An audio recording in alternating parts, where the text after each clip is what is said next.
Get me to make Africans hurt. Before you know it, something enter my back, lifted me up.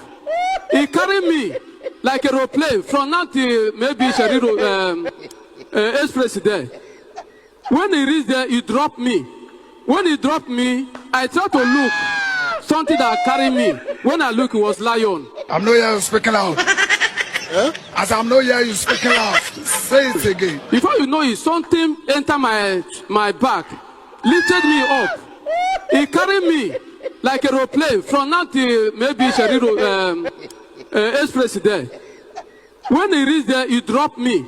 When he dropped me, I tried to look. Something that carried me. When I look, it was lion. It was what? Lion. Lion. Hey.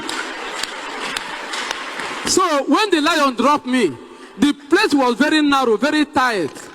He now raised one of his hand up. He said, I should go like this. When I go, he said, bye-bye. Face like this. Leave this church, never come back again. Live here. I don't want to see you in this church again. Any day I see you, I curse you.